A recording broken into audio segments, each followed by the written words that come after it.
Magandang araw mga ka-sideline. Para sa vlog natin ngayon, ipapasilip ko po sa inyo yung sisiw natin na hindi ginamitan ng mainit na ilaw, yung 25 watts na pampainit. Hindi namin yun ginamit last time mga ka-sideline. So ngayon, ipapasilip namin sa inyo.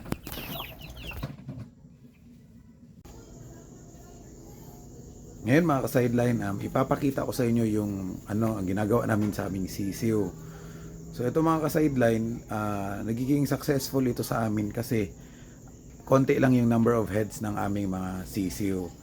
So para makatipid na rin sa kuryente, hindi na kami naglalagay ng yung pailaw na 25 watts para ma-maintain ang init sa loob. So medyo matrabaho lang itong ginagawa namin kasi sa umaga doon sa kulungan na nasisikatan ng araw, and then sa gabi pinapasok namin. Pero nakakatipid kami sa kuryente at saka effective naman siya sa amin. So ngayon medyo pinasok natin yung ating lalagyan ng sisiw sa loob talaga kasi kakatapos lang ng ulan dito. Kung makikita niyo sa lupa, yan, halatang halata na umulan kanina. So itong ginagawa namin mga ka-sideline, kung wala pa kayong ideya or konti pa lang yung mga sisiw ninyo gaya ng sa amin, like nagsisimula pa lang kayo, pwede nyo yung gayahin. Pwede nyo itong gayahin para makatipid sa kuryente. Yung mga sisiw ninyo 10 lang naman or 15 heads lang, so pwede na yan. Yung iba sa cartoon pinapasok, dito sa amin marami kasing pusa at saka daga, so para makasiguro na hindi mabutas ng daga, pumapasok ng pusa, dun sa plastic ko inilagay. Pero yung iba sa cartoon lang, so ligpit-ligpit lang, and then pagka umaga ligpit na naman. Ipapakita ko po sa inyo. Wait, puntahan natin.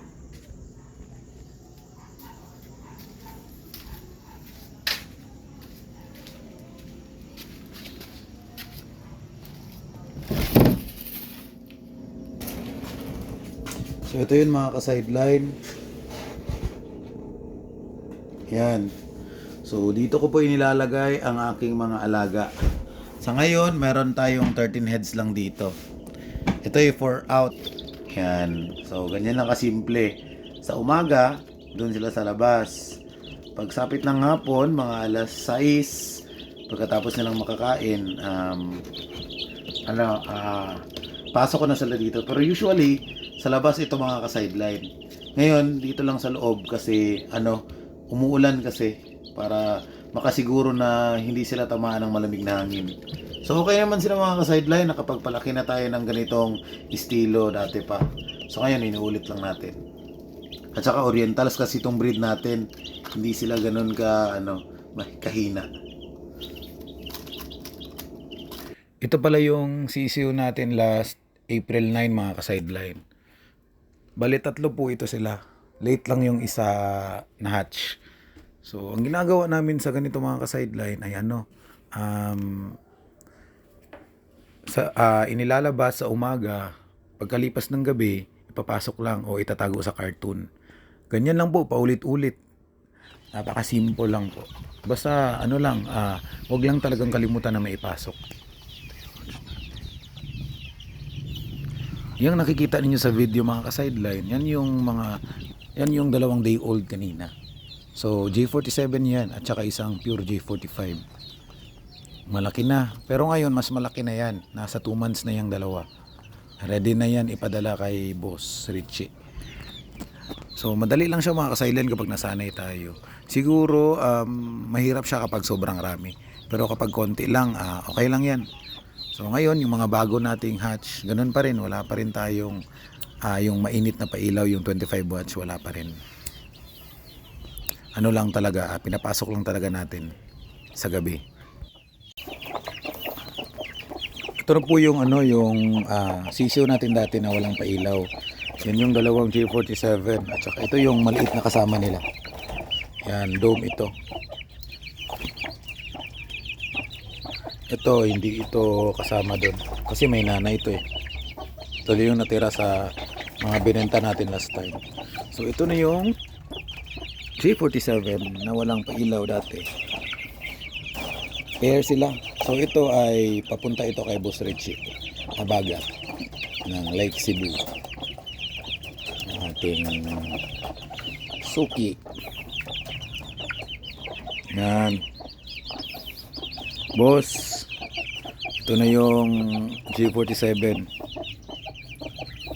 May pangalan na ang nanay nito. Napangalanan na. Kasi nakita na ang kanyang sayaw. Si Leslie ang nanay nila. Mga anak ni Leslie. Habang tumatagal, sumasakit. Yan. Ito yung walang pailaw dati. Okay naman. Effective naman sa amin mga ka-sideline. Baka maging effective din sa inyo. Ito yung mga bago nating sisiw mga ka-sideline. Parehas pa rin ang ating paraang gagamitin. Wala tayong pailaw sa kanilang kulungan. Pagsapit ng gabi, papasok lang natin sila sa bahay. Ito sa loob, tapos tatakpan. Ito, may takip yan. Ganyan lang. Okay na yan. So ito yung mga bago. May bago tayong G45, G47 lahat. So itong itim, hindi ito kasali ha. At saka ito, hindi ito kasali. Ibang lahi ito. Yan. Panabong ata yan. So ito yung mga bago. Yan. So walang pailaw na naman tayo nito. Yan.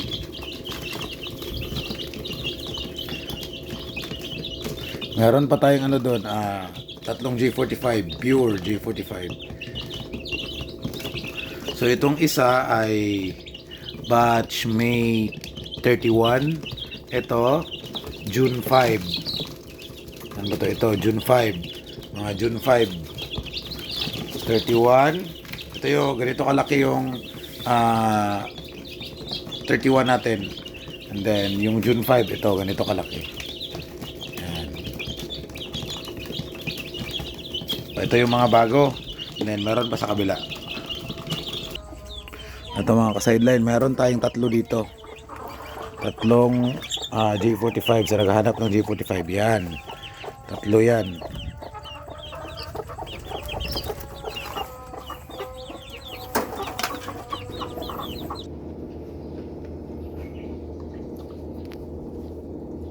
Sa mga wala pang budget mga ka-sideline, huwag kayong mag-alala mga ka-sideline kasi meron pa tayong parating na hatch. So kung maubos yung promo natin, meron pa tayong mga susunod na batch.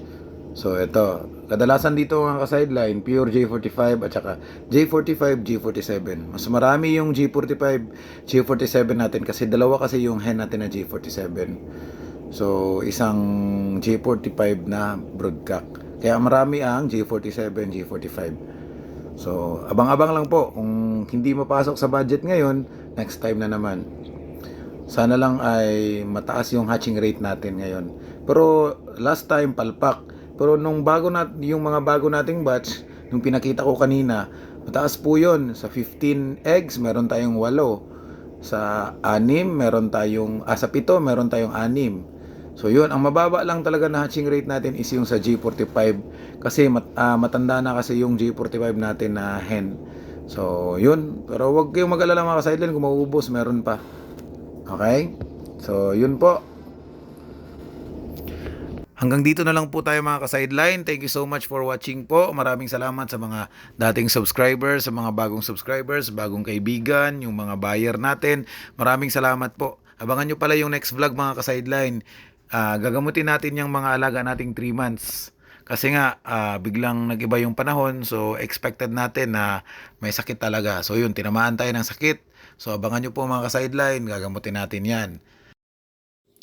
Again, thank you so much mga ka-sideline. Sa mga bago pa sa ating YouTube channel, sa mga napadaan lang o sa mga hindi pa subscribers na nanonood, baka naman pasubscribe po ako. At saka pakisali na lang din yung bell button ng all videos. So yun po, maraming salamat, stay safe, and God bless. So ito pala yung mga 4 keeps natin mga ka-sideline. Actually meron pa tayong mga 4 keeps dati, pero nagigipit tayo. Naririnig nyo ba yun mga ka-sideline? So yun yung 4 months natin na J47. Nag-start na siyang